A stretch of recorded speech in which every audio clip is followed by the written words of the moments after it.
I'm Bill Curtis, and this is Investigative Reports. The assassination of President John F. Kennedy was a profound tragedy that touched personal feelings forever. November 22nd, 1963 is one of those few dates that have become etched in time, like Pearl Harbor or VE Day. But for those closest to the event, the eyewitnesses, their lives have never been the same. In Dealey Plaza, at Parkland Hospital, at Dallas Police Headquarters, the memories and continuing controversy live on. Always wondering, perhaps, about who or why someone would have wanted to kill President Kennedy. And except for that motorcade in Dallas, what might have been. We'll look at the hostile forces at work in America in 1963 that would have wanted to see President Kennedy dead. Dealey Plaza, Dallas. The public arena for the brutal slaying of the 35th President of the United States. The assassination of John F. Kennedy on November 22, 1963, in this tiny acre of Texas, changed history and the lives of millions. And for those closest to the tragedy, the awful memories of that day and the ensuing controversy live on.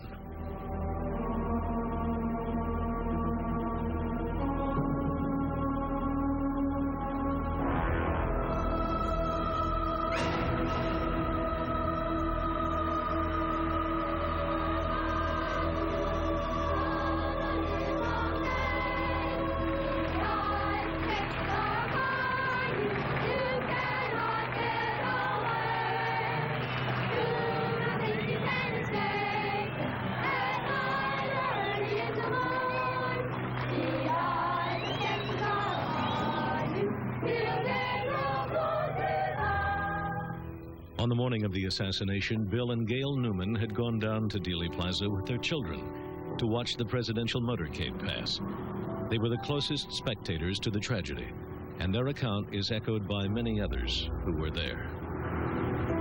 The first two shots, I didn't realize what they were, but the third shot, after it was fired, I heard Mrs. Kennedy scream, "Oh no, they've shot Jack," and it was just sort of sent a chill over you. It was just terrible. I can remember seeing the side of the president's ear and head come off. I remember a flash of white and the red and just bits and pieces of flesh exploding from the president's head. At that time, I turned to Gail and said, "That's it, hit the ground." And we turned and hit the ground and covered our children. But when the third shot was fired, I thought it came from directly behind, towards the grassy knoll behind me. I based that primarily on the third shot, from what I saw of the side of the president's head coming off, and from the sound of the rifle, the report of the rifle. I think there is something to how you instinctively react, so that we definitely felt, or I certainly did, and I'm sure in conversations later that the people who I with felt the same way, that the shots had come from the direction of the grassy knoll. We never looked up to the school book depository. The building never entered our minds. I'm convinced, and no one will ever convince me any differently, that the shots came from the area of the picket fence on the grassy knoll. No one will ever convince me. I saw it. I believe that's where it came from. And the only way that I'm ever going to believe any different is when I stand before the judge on the judgment day and he tells me. But I know what I saw, and that's what I saw. Next to Beverly as she filmed was eyewitness Charles Brem with his young son. He was swiftly besieged by newsmen. Tell us exactly what you saw, sir. He was coming down the street, and my 5-year-old boy and myself were by ourselves on the grass there on Palmer Street, and I asked Joe to wave to him, and Joe waved, and I waved, and the man... That's all right, sir. You go ahead and tell it. It was frightening. They took me and my 5-year-old boy because we were surrounded by the 2 busloads of people there. They had asked me, how do you know it was rifle shots? Were you ever in the Army? Were you ever? I said, yes, I was not only in the Army, I was in combat, and I pulled up my sleeve and showed them my arm and said that I've had bullet holes in me. So this started the crowd around me. Well, some of the police thought that I was possibly the guilty party, and they took me right to the front door of the school book depository where a police car was parked and put me and little Joe in the police car. Well, an awful lot of the people who were passing by there thought that I had did it, and I was pounding on the car and calling me names that you don't repeat in good company. And there were an awful lot of you didn't know the cops from the robbers. One man who is certain he saw the men that did do it is Ed Hoffman, a deaf mute. He is interviewed here for the first time. I'd gotten off work early because I had a dentist's appointment. I was traveling down the freeway here, and I remembered that President Kennedy was coming to visit Dallas. I parked my car here. I realized at this spot that I would be able to see Kennedy pass close by. I stood here and waited, and I was looking towards where he would be coming from. I suddenly saw two men who looked suspicious directly over there in the car park. In 1963, these trees did not obscure the view. From his position at the side of the freeway, Ed Hoffman could clearly see the parking area behind the grassy knoll. I saw a man standing here, wearing a black hat and a blue jacket. I saw a puff of smoke, and I thought it was a cigarette, but it wasn't. He had a gun, and he walked towards the railroad. He tossed the gun to the second man. Then he turned and straightened his jacket, adjusted his hat, and walked casually away.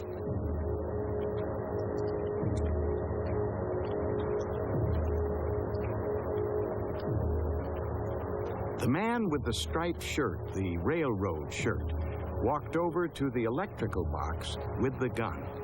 He took the gun apart. He put it in a toolbox.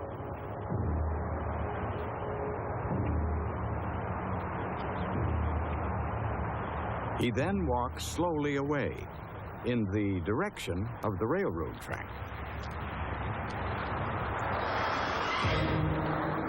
When the motorcade passed by below me here, I realized that Kennedy had been shot. I was horrified. I saw a policeman standing on the railroad bridge, and I tried to get his attention, but he didn't see me. So I got in my car and drove to the area where I had seen the two men. But there were so many people there, and I couldn't find them. I went to the FBI to tell them what I had seen. They didn't want me to say anything. They offered me money to keep quiet. They didn't understand that it was more important for me to tell them what I had seen. It was hard for me to communicate with them. I do feel that the two men I saw were working together, and that the one with the gun behind the fence was the man who shot President Kennedy. Investigative reports will continue in a moment. We now return to the men who killed Kennedy. Less than 15 minutes after the assassination, the police were broadcasting over a wide area, a wanted description that closely fit Oswald. The source of that description has never been established. Attention all squad. Attention all squad. The suspect in the shooting at Elm in Houston is reported to be an unknown white male, approximately 30. After his arrest, police attention was focused on this house in Irving, where Oswald's wife, Marina, was staying with her friend Ruth Payne. On Saturday morning, after the assassination on Friday, we went back to the Payne residence in Irving. I had obtained a search warrant from Judge Joe Brown, Jr., and wanted to do a more thorough search than I had previously done of that residence. Some of the items we found in this search was a photograph of Oswald standing in front of a house with a rifle in one hand, a newspaper in the other hand, and a pistol on his hip. At no time did I suspect he had any kind of gun. You know, that picture showed up later with that Marina had taken. I recognized the location as the back of their Neely Street apartment because she'd taken me out there to pick some flowers to take home one time when I was visiting there. in a spring before. And as you know, he was carrying both the rifle and the pistol at that point. Other items we found was, of course, a small Minox Miniature camera, it's called. It had a roll of film in it. We never did develop that film. It was later turned over to the FBI, so I don't know what turned out to be on that film. We found a great amount of communist literature, communist books. I couldn't tell you just what all it was, but it was a large box. We brought all the evidence in, and Captain Fritz decided to conduct a further interview of Oswald and had him brought into the homicide office for interrogation. I sat in on that interrogation. Captain Fritz at one point said, Mr. Oswald, you told us that you had never owned a rifle or a gun or a weapon of any sort. Is that right? And he said, that's right. I never owned a gun in my life. So Captain Fritz showed him the photograph and said, well, how do you explain this? He looked at it, and he got visibly mad. He seemed shaken, and he said, well, that's just simply my face superimposed on someone else's body there. That's all that is. Another senior detective sitting in on Oswald's high-level interrogations that weekend was Jim Lavelle. Mr. Kelly with the Secret Service, who was the head of the Secret Service out of Washington, had flown in, I guess it was the next day, perhaps on Saturday, asked him if he knew anybody named Alex Hydell. He answered no, and they asked him if he had ever used that name at any time, and he answered no. And he said, well, isn't it a fact that when you were arrested, you had an identification card with your picture on it and that name on it and your billfold? He said, I believe that is correct. And Mr. Kelly said, well, how do you explain that? And he said, I don't. During my tenure with him, he was a very calm and cool and collected individual. All of his answers were very concise and to the point. He didn't volunteer information, and he certainly didn't admit to anything. Mr. Kelly also, in the same time when he asked him about the Alex Hydell, he knew that Oswald had been involved in this fair play for Cuba in New Orleans. And he asked him, he said, now that the president has been killed, he said, do you think that the attitude of the United States towards Cuba will change? And Oswald looked around to his left where Captain Fritz was sitting, and he said, I believe that I am charged with the murder of the president. Is that correct? And Captain Fritz said, yes, that's true. And he turned back to Mr. Kelly and he said, I don't think that I should answer that, because whatever answer I give you might be construed in a different light than what I intended it to be. He said, however, in all countries, and this country is no exception, when a leader of the country either dies or gets killed or something, there's always a second in command that takes over. And he said, in this case, I believe his name is Johnson, and I don't think that his views towards Cuba are any different than the president. An early arrival at police headquarters was the FBI agent in Dallas who had been assigned to keep an eye on Oswald prior to the assassination, James Hosty.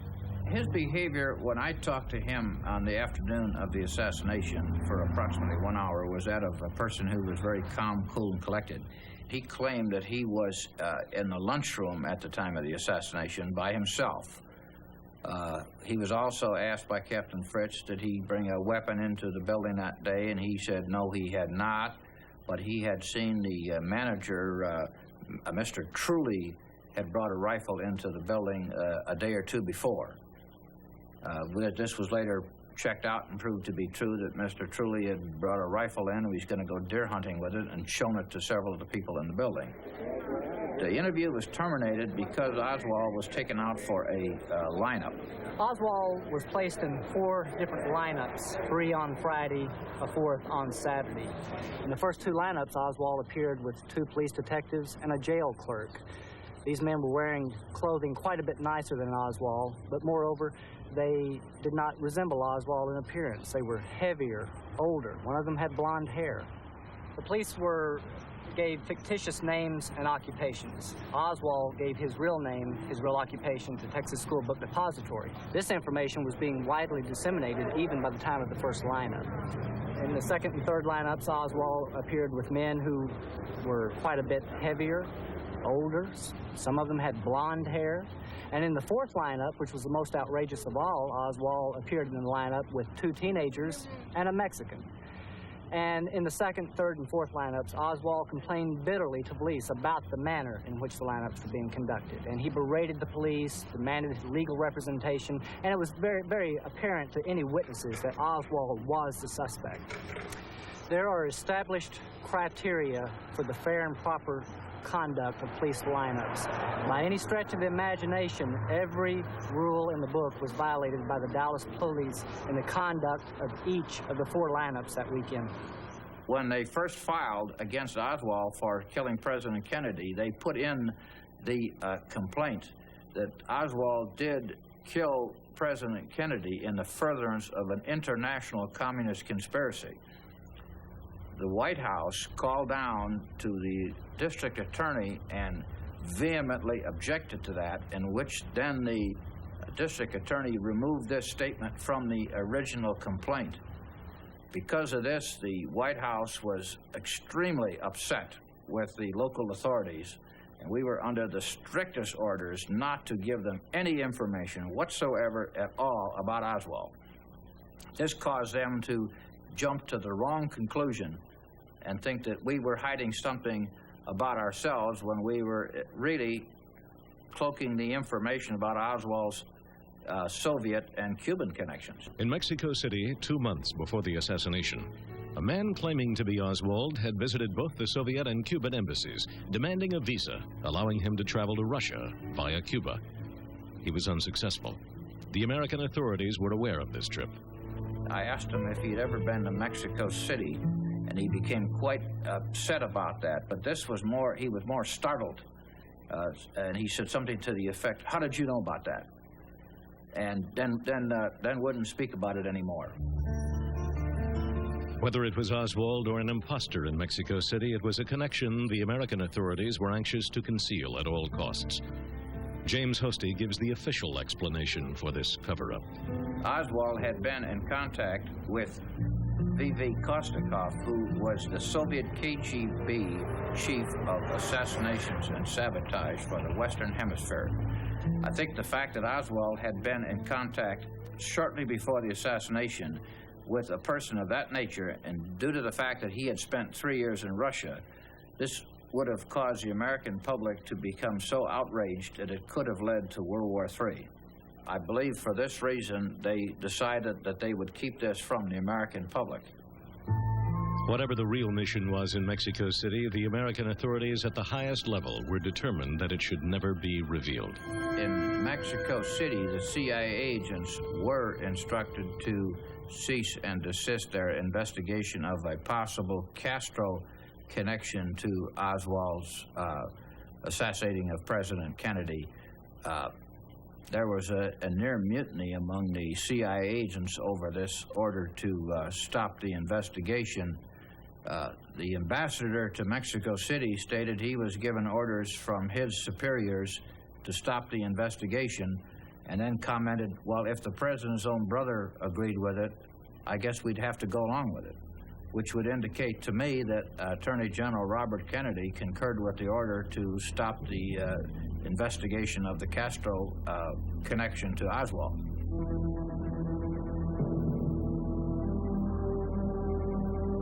In the holding cells of police headquarters in downtown Dallas, time was running out for Oswald.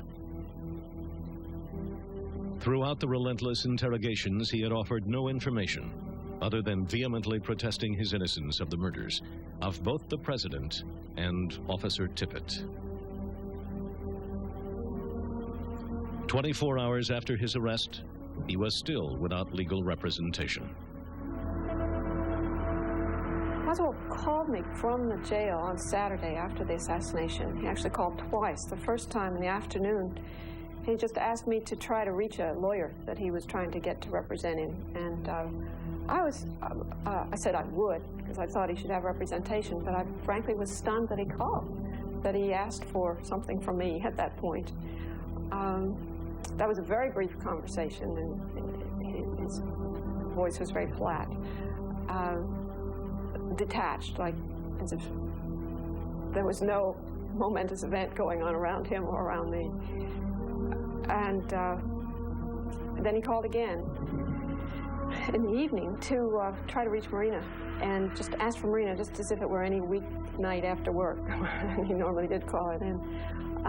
Again, just very detached, very separated, it seemed to me, from what was going on. For the rest of that day and most of the following morning, Oswald's time was filled with more unrecorded interviews with police officials. Shortly after 11 o'clock on the Sunday morning, his move to the greater security of the Dallas County Jail began. Now the prisoner wearing a black sweater is changed from his T-shirt, is being moved out toward an armored car, being led out by Captain Fritz. There is the prisoner. Do you have anything to say? Oswald has been shot. Oswald has been shot. Mass confusion here. Holy mackerel. A shot rang out as he was led into his car. The shot, there's a mass confusion there. I was fairly certain in my mind when I saw Lee Oswald lying on the floor that he was going to die. And then I went to Parkland Hospital, and certainly he was dead. And that's when I met his wife, Marina, and his mother, Marguerite. Marina, through an interpreter from SMU, a Russian interpreter, she asked him that could she see the body, and the doctor told me, said that she shouldn't see the body. They just done an autopsy on him, and he wasn't even cleaned up yet. But she insisted on seeing him, and his mother Marguerite was there, and she insisted on seeing him. So I took them in to view the body, and there was a tear in the right eye of Lee Oswald, and Marina asked through the interpreter, was he crying when he died? And the doctor told her that no, some people die with their eyes open, some die with them closed, but this tear, he was not crying when he died.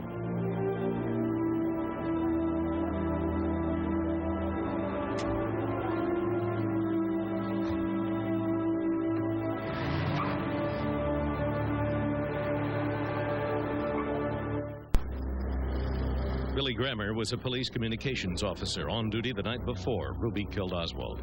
Around 9 p.m., he received an urgent message from a caller who refused to identify himself. I thought I recognized the voice, but at the same time, I could not put a face or a name with the voice. And as we talked, he began telling me that we needed to change the plans on moving Oswald from the basement, that he knew of the plans to make the move, and if we did not make a change, the statement he made precisely was, we are going to kill him. Billy Grammer reported the call, finished his shift, and went home to bed. He was asleep when Ruby, seen here on the edge of the picture in his gray fedora, prepared to move in for the kill. There is the prisoner. Do you have anything to say? The first Billy Grammer knew of the slaying was the following morning when he switched on his television set. No sooner than I turned it on and they were telling that Jack Ruby had killed Oswald, then I suddenly realized, you know, knowing Jack Ruby the way I did, this was the man I was talking to on the phone last night. At that time, I put the voice with the face, and I knew within myself that Jack Ruby is the one that made that call to me the night before. And I think it was obvious because he knew me and I knew him, and he called me by name over the telephone. And seeing this and knowing what I knew and what he had said, then to me it had to be Jack Ruby. He is shot. He is shot. While his victim lay dying on the floor of the jail office, Ruby was dragged past him and taken up to Oswald's empty cell, where he was interrogated by Don Archer. His behavior, to begin with, he was very hyper. He was sweating profusely. I could see his heart. Of course, we had stripped him down for security purposes. He asked me for one of my cigarettes, so I gave him a cigarette. Finally, after about 2 hours had elapsed, which put it around 1 p.m., the head of the Secret Service came up, and I conferred with him, and he told me that Oswald had, in effect, died, and it should shock him because it will mean the death penalty. So I returned and said, Jack, it looks like it's going to be the electric chair for you. Instead of being shocked, he became calm. He quit sweating. His heart slowed down. I asked him if he wanted a cigarette, and he advised me he didn't smoke. And I was just astonished that this was a complete difference in behavior of what I expected. I would say that his life had depended on him getting Oswald. He made the statement, "We are going to kill him," which leads me to believe that this was not a spontaneous thing that happened on the spur of the moment. He was watching Oswald coming out the door, and all of a sudden he decided to shoot him. I do not believe that. I think this was a planned event with him being the man to do the shooting. Ruby's close ties to the Dallas police gave him easy access to their headquarters. But evidence of a link between Ruby and Oswald has been suppressed for over a quarter of a century. Beverly Oliver breaks this conspiracy of silence. A lot of folks that gave testimony are no longer around to give testimony any longer. I didn't want to become a statistic. I didn't want to be one of those people that shot myself in the back of the head with a shotgun. One night in particular, I recall about 2 weeks prior to the assassination, being in the club. Parking lot separated his club, the Carousel, and the club that I worked at, the Colony Club. So in between shows, the showgirls from the Colony Club would go over to Jack's club and watch their show, and in their show breaks, they would come and watch our show. So I had trotted over there that night and was watching the show, and there was a girl that danced there by the name of Jada, and she was sitting at the table with Jack Ruby and another man, and I went and sat down with them to have a drink. As I sat down at the table, Ruby introduced me to the man sitting there at the table with he and Jada, and he said, "Beverly, this is my friend Lee." And after Jack Ruby went into the police station and killed Lee Harvey Oswald, it was then that I realized this was the man that I had met in the club 2 weeks prior to the assassination of Kennedy. Lee Harvey Oswald and Jack Ruby were linked together, and I don't know how, and probably I never will. But I know in my heart that man, Lee Harvey Oswald, or the person that was shot in the basement of the police station, was the man that was in the club 2 weeks prior to the assassination.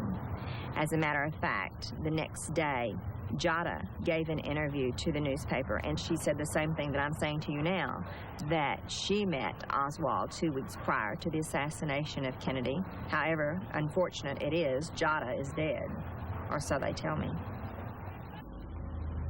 Paul O'Connor was a medical orderly who assisted at President Kennedy's autopsy on the night of the assassination. For many years, he was prevented under threat of court-martial from talking about his frightening experience. It was such a relief when the House Assassination Committee allowed me to talk. Then I could get it off my chest. It was such a relief to do that. And I'm glad it was brought out of the closet. At least I don't have to walk around the rest of my life bursting at the seams waiting to say, "You people don't realize what I did or what I saw. You just believe what you've heard or told to believe. And you know he was shot, you know he was dead, and you know he was buried. That's all the general public knew. They didn't know about what we knew. And that was a hell of a feeling to carry around with you." In speaking out about what he saw at the Washington autopsy, Paul O'Connor has exposed major discrepancies in the official account of the events of that night, and in particular the president's wounds. In Dallas, minutes after the assassination, the doctors at Parkland Hospital, in addition to noting a large wound in the back of Kennedy's head, had also observed a small wound in his throat, as Dr. Robert McClelland explains. Dr. Perry told me as I was helping him do the tracheostomy that he had made the incision, which goes this direction across the neck, for placement of the tube in the windpipe, through the little wound that had been in the front part of the neck, apparently about here, and as I understand, nicked the tie a little bit in coming through. And I estimate from what he told me that the size of that tiny little injury on the front part of the neck was perhaps the size of the end of my little finger, very small. What I would usually think about that kind of wound, and what I thought about that one from his description of it, was that it was most likely an entrance wound. Saw a picture of the throat wound. Nice little neat wound about like this is what they showed in the picture. When it actually was a great big nasty blown out wound. Just a big mess. Why they would say this is what it looked like when it didn't is just beyond me. Because the rendition is just totally fabricated. But the official autopsy photographs are not the only disturbing aspect of that night's activities. When somebody is shot and killed, they usually do what they call a legal post-mortem. And that involves plotting a trajectory of a missile, where it comes in and goes out, and what angle it was. And we didn't do any of that at all. They weren't really interested, it seems, on how it happened, where it happened from. Nobody had mentioned whether he had got shot in the front or the back or the side or what. I remember that Dr. Humes was just about ready to pull his hair out because he was a very meticulous person.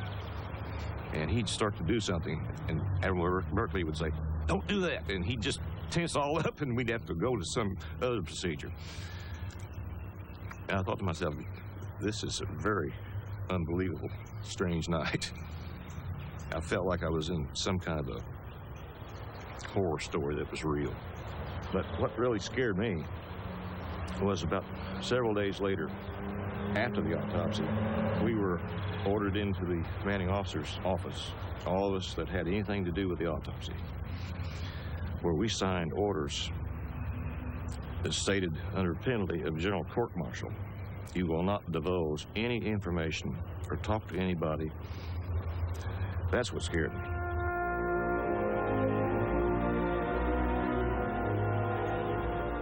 But the questioning voice of the American people refuses to be silenced. Each year on the anniversary of the assassination, a dedicated band of disbelievers meet on the grassy knoll in Dealey Plaza. Typical of those millions of Americans who have refused to swallow their government's official line. Through their diverse efforts and their persistence, critics such as these have kept the quest for the truth alive.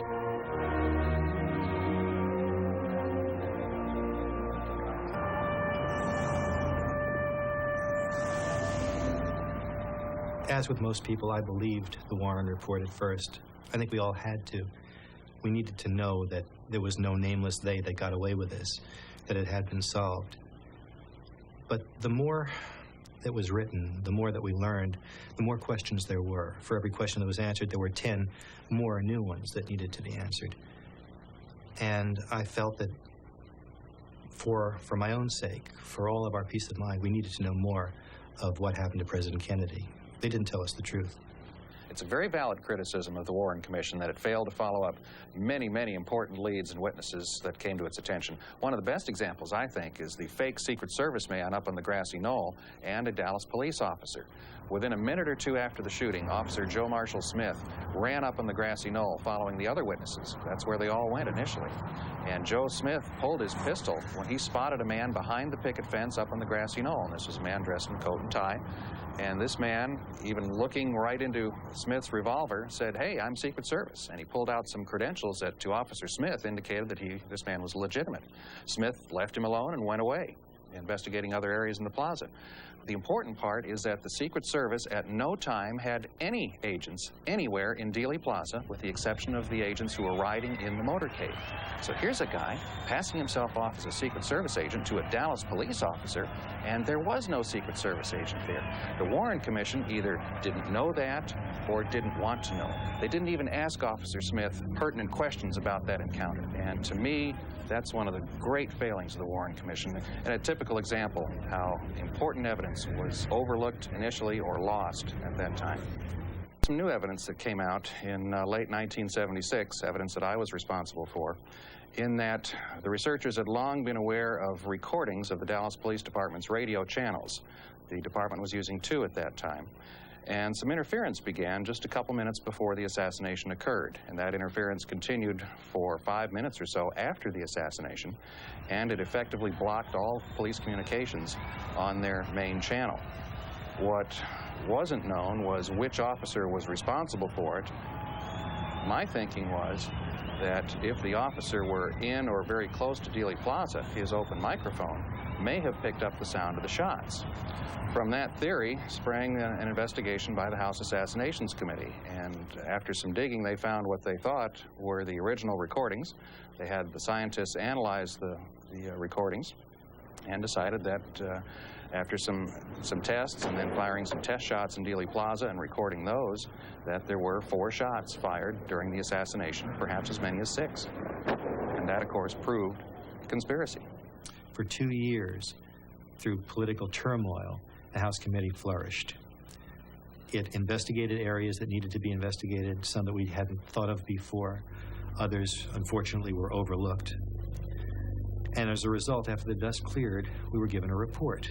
The report said, yes, there was a conspiracy, but a very limited conspiracy. There were at least 2 people firing at President Kennedy. Much of the evidence leading toward involvement of government investigative agencies, perhaps in the actual murder, perhaps just in the cover-up, were all pretty much glossed over. Some recommendations were made to the Justice Department. They were never followed through. During the House Assassinations Committee hearings, the FBI and CIA admitted that they had withheld evidence, that they had obstructed justice. Not a single person was ever put to task for this. They were just allowed to go, and that's the way it remains till this day. We can't know the truth unless we have subpoena power and people that want to know the truth.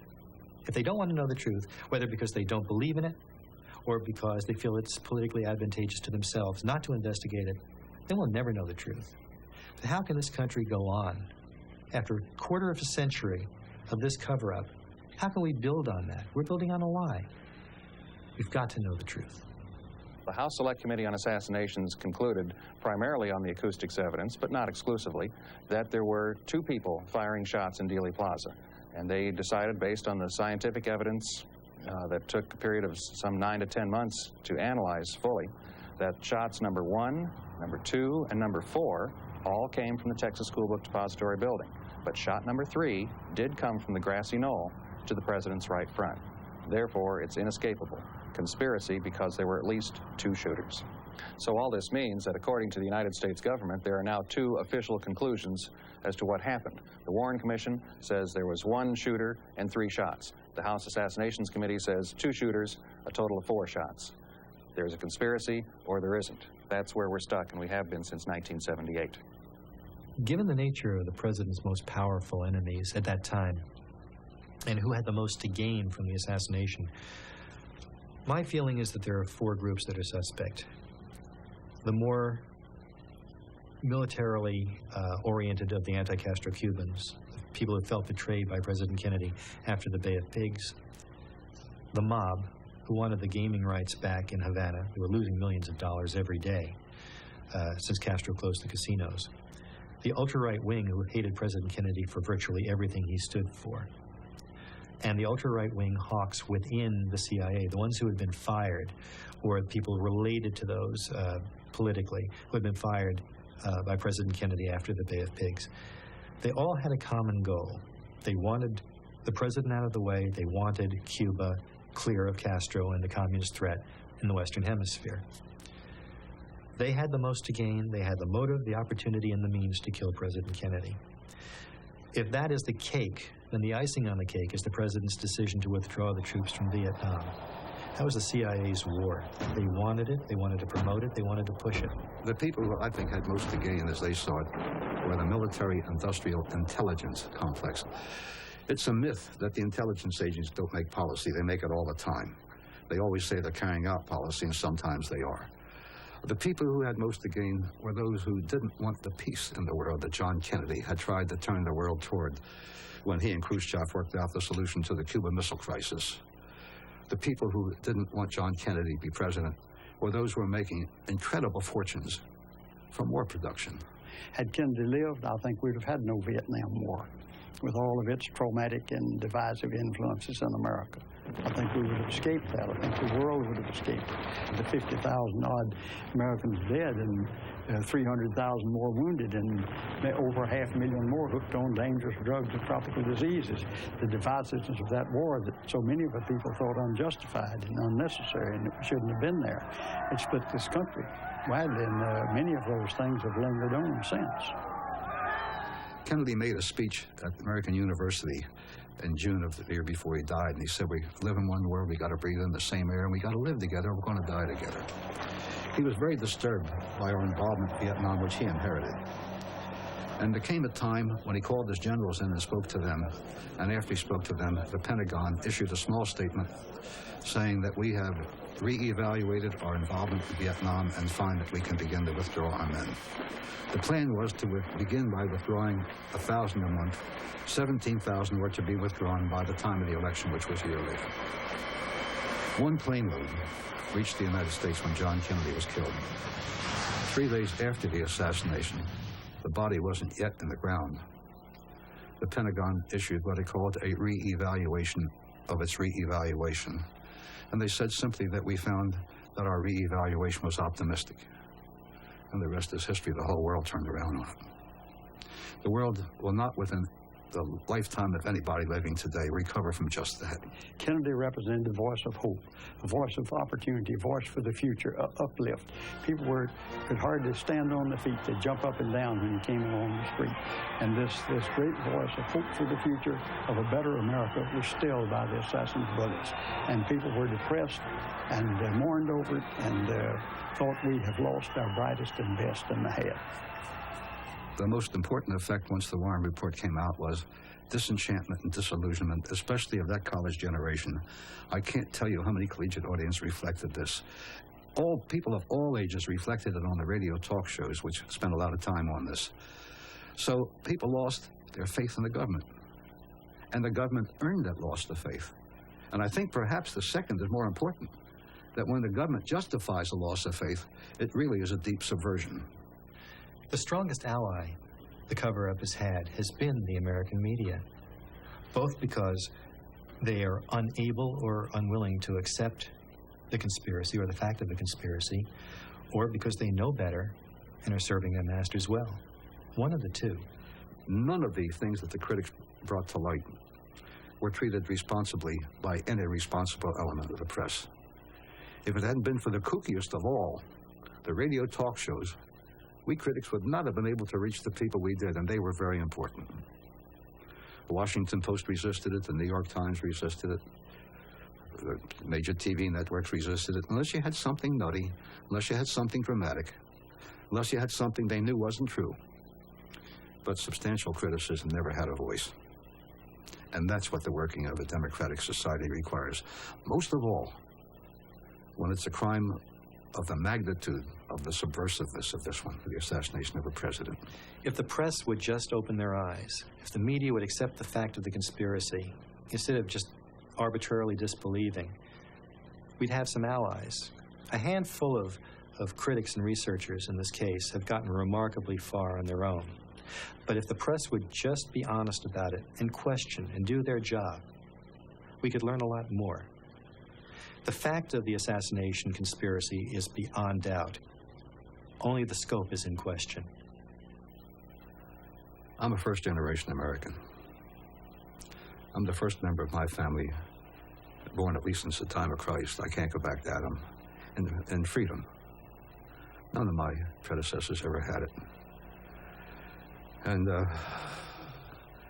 I've been a writer, an investigative reporter, a Senate investigator, an intelligence analyst. And the older I get, the more convinced I become that despite all its failings, we have the best system of self-government man has yet perfected, and it's got so many failings. But for the system to work, those who are responsible for seeing to it that it works have to see to it that it works. In this case, didn't happen. They subverted it instead. The assassination nullified our system, and the investigation nullified our system. My investigation has been different than that of others who are known as critics, because mine is a study of how the institutions of our society worked at the time of great crisis and since then. And obviously, the conclusion's obvious. They all failed, on all levels. In this series of reports, film director Nigel Turner conducted 300 interviews, many with people who had not been heard before, but who chose to bravely speak out because they were afraid history would pass without an accurate accounting of what really happened in Dealey Plaza, without their account. You have seen the contradictions in the official autopsy evidence. You've seen the compelling photographic and medical evidence of a gunman firing from the president's right front. You've seen the eyewitness testimony that everyone ignored. The Men Who Killed Kennedy is a new answer to America's most tragic and enduring murder mystery, the assassination of John F. Kennedy. I'm Bill Curtis for Investigative Reports.